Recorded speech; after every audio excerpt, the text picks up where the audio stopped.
मैं आज कानपुर गया और वहाँ पे जो टेररिज्म के विक्टिम थे उनसे मैंने बात की, परिवार से मैंने बात की। कोल्ड ब्लडेड तरीके से उनके बेटे को मारा गया है, बिना मर्सी के।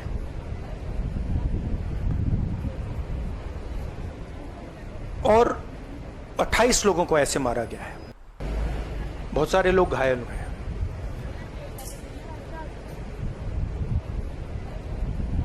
मैं इस पे कमेंट नहीं करना चाहता हूं ये कैसे हुआ।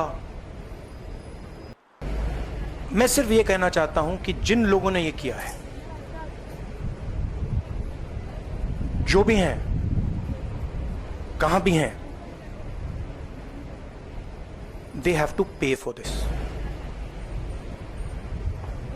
and they have to pay for it properly, not in some half-hearted way, ऐसे आलतू फालतू तरीके से नहीं। they have to pay for it properly, कि इनको याद रहे कि हिंदुस्तान के साथ ये नहीं किया जा सकता है।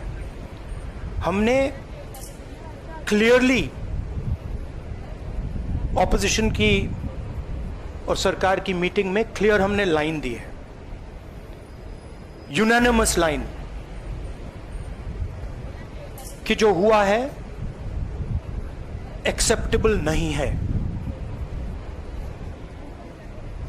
और पूरा का पूरा ऑपोजिशन 100% सपोर्ट सरकार को देगा और दे रहा है।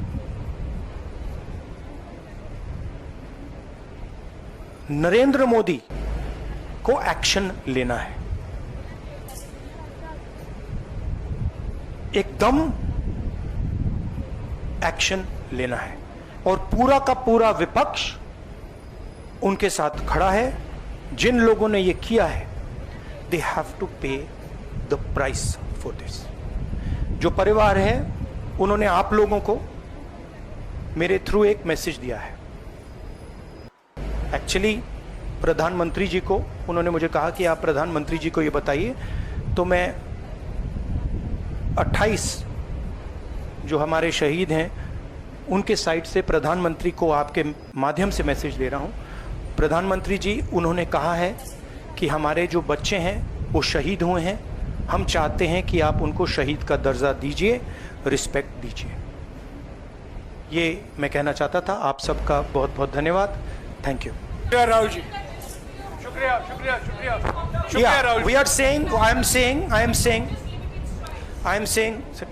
I am saying that 28 people have been killed in cold blood.